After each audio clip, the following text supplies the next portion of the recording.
Another thing, I just on Google when I searched up Van Bruggen, it said that Chelsea Green was a childhood friend. Is that true? Yeah, that's correct. Yeah, she was sort of my inspiration to get into sports entertainment and professional wrestling. What makes Van Bruggen stand out, other than just being a big guy? Like, what do you think makes you stand out inside the ring? Well, I think that part's pretty evident.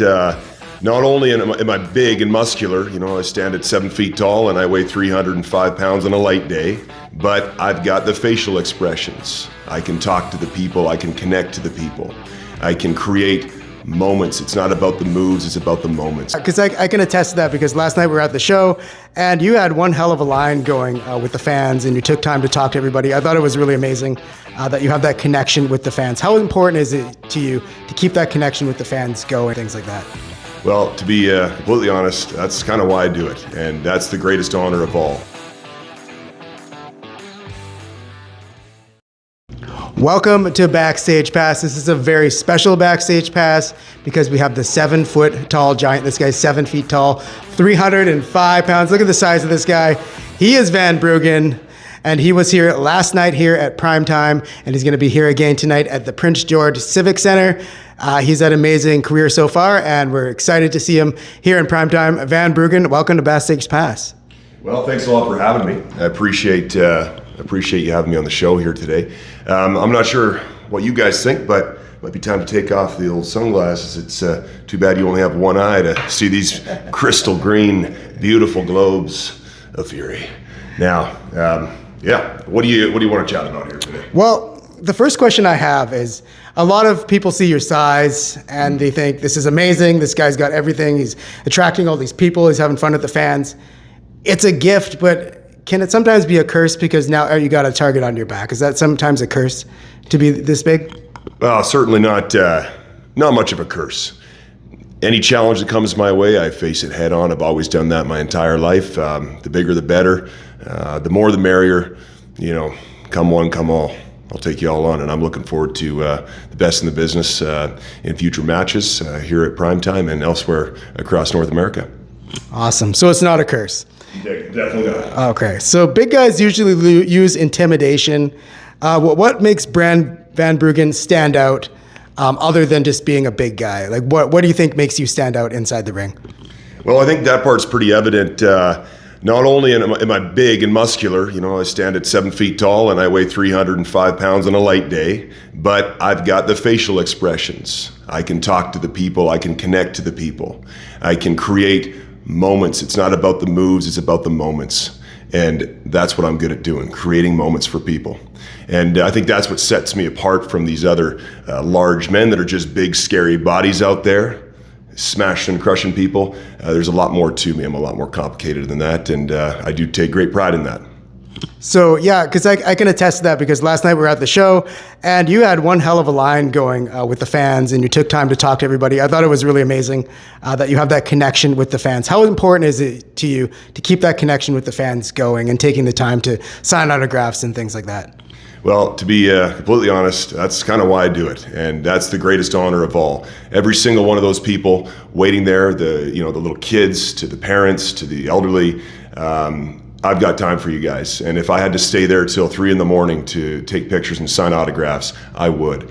Like I said, the most important part of it for me is that fan connection, and I appreciate all you guys so much for coming out, and the fact that there's young kids saying it's an honor to meet you. It's exactly why I do it, and I'm here for it. Awesome. So you have the size, you have the connection with the fans, and sometimes people just see think you're just a big giant. But what really goes into staying that fit? Like, you look pretty fit. Is there more to professional wrestling than just being a giant and just walking around? Like, what really goes into staying in shape and doing that kind of stuff? Yeah, well, that's half the battle, and I think a lot of other indie wrestlers could take some pointers from this. We are up on stage, we're presenting ourselves to these fans. We need to look a certain way. There is a standard, and you need to at least meet that standard, or at the very least exceed it. So that also is extremely important to me. The fans are paying money to see us. We need to look larger than life. We need to look in shape. Obviously, it's extremely athletic. It's high speed. It's heavy hitting. you have to be strong, you have to be athletic, you have to put the time in for the rehab, and that part's very important to me as well. And I do take great pride also in my physique. I dedicate days of the week to gym sessions, of course, cardio sessions, and eating healthy, of course, as well, and the diet. So there's a lot of hard work and dedication that goes into it, other than just getting out there and jumping in the ring. Yeah, there's a lot more than just saying your prayers and eating your vitamins. Yeah. Awesome. So Scotty Mack was the one that told everyone here at Primetime that you're going to be coming this event. What's your relationship with Scotty Mack? Well, nothing short than a brother. I mean, he's definitely a short brother, but not blood related, but we might as well be. I love that man, and we travel around together and work a lot of shows together. I also have learned a lot from him over the last year that I've been with him. He's a fairly decorated vet, as you all well know, and he's I'm honored to be sort of taken under his wing and learning a lot, the tricks of the trade from him. What's the biggest lesson you've learned from the veteran Scotty Mack? Oh, wow, way to put me on the spot. The biggest lesson I've learned from Scotty Mack: slow down and look big. Slow down and look big, Kale. Listen to the crowd, let those moments absorb, and then move on. But slow down and look big. That's some great advice. Slow down and look big. I like that. So Scotty Mack to the side, Losen Canab here in Primetime is kind of the top of the mountain. They have all the gold right now. We just interviewed Midnight Vice. They're the tag team champions. Have you had any trouble with Losen Canab? I'm not even going to attempt to say their name because I don't think I'll pronounce it correctly. Have I had any trouble with them? Other than their great big egos, they're not overly nice to anyone. I don't like that. Not great in the locker room. They're real pieces of work. As you saw last night, got a cheap shot on my leg, took out my knee, minor tear in the ACL. I've been nursing that all last night, and hopefully it doesn't hinder me too much today. But not overly worried about these guys. Look at them. Do they look anything like me? No, I don't think so. I don't think so. And we're just talking to Braden Goss, and his reason for losing that match was baby oil. Do you know anything about the baby oil that was happening in the ring? That's what he told me. I couldn't say that I saw any baby oil or applied any baby oil, but that's a great excuse for his loss of the match. Did he also talk about how he stumbled off the top rope? That had to have hurt the ego, all right. Yeah. No, he didn't mention that part. Yeah, I didn't. So, Losen Canab aside, you've been to the WWE and had a tryout. Is that true? Negative. I have not had a tryout at the WWE. We're hoping for that soon. Cool. I'm definitely in contact with a lot of fellas down there involved with the WWE. In fact, I trained with Tyler Breeze and Sean Spears at Flatbacks Wrestling Academy in Apopka, Florida, and I lived there for a year and a half. So I've got some great connections down there. But it's just the right place at the right time. So we're waiting on that phone call. Cool. Awesome. And another thing, I just on Google, when I searched up Van Bugen, it said that Chelsea Green was a childhood friend. Is that true? Yeah, that's correct. Yeah, she was sort of my inspiration to get into sports entertainment and professional wrestling. I watched her start at the very bottom. She trained at Lance Storm School, hit the Indies, and I was just so impressed as she climbed the ladder and she persevered. And she was the one that told me,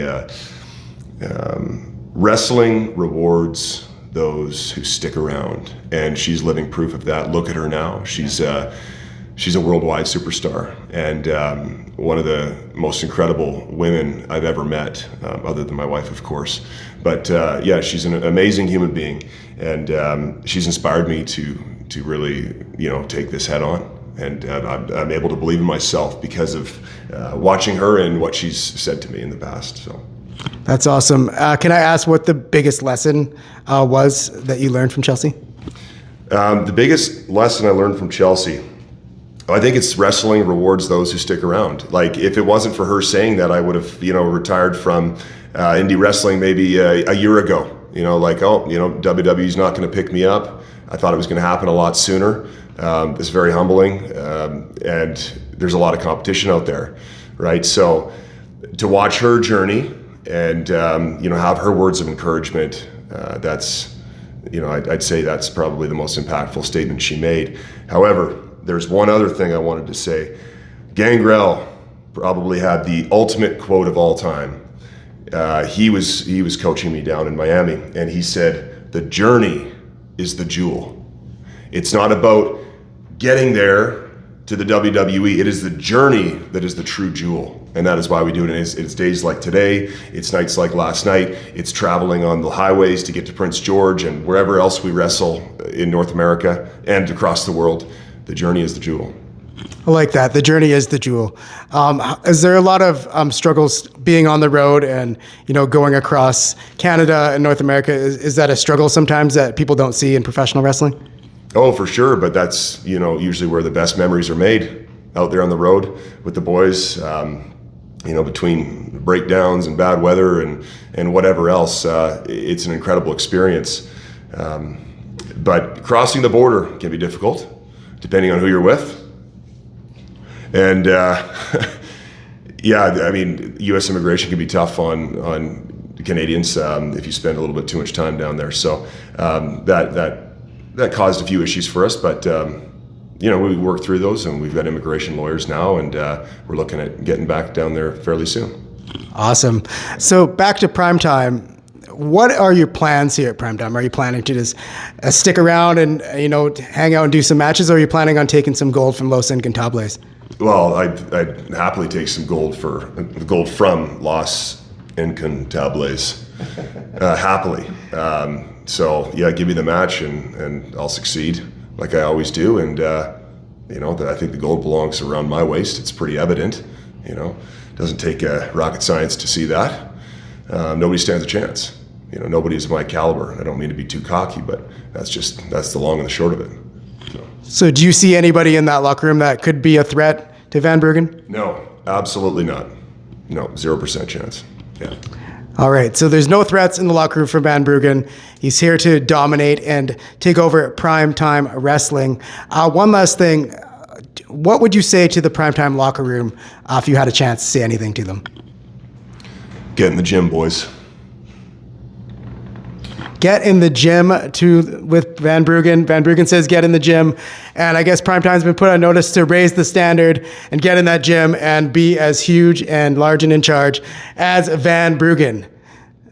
Do you have any social media that you would like to share? Where can we find you? Yeah. My social media is Van Bugen01, and that's on Instagram. That's my last name and the numbers 01, Van Bugen01 on Instagram. All right, check out Van Bugen01 on Instagram. This has been Backstage Pass. I'm Danny Deathwish, and we are here with Van Bugen. Thanks for coming on Backstage Pass. All right. We'll see you here tonight at the Prince George Civic Center, May 16th. Come check out this guy. He is an attraction. You got to get there early to get some of this guy's attention. I look forward to seeing you guys very soon. All right, see you next time.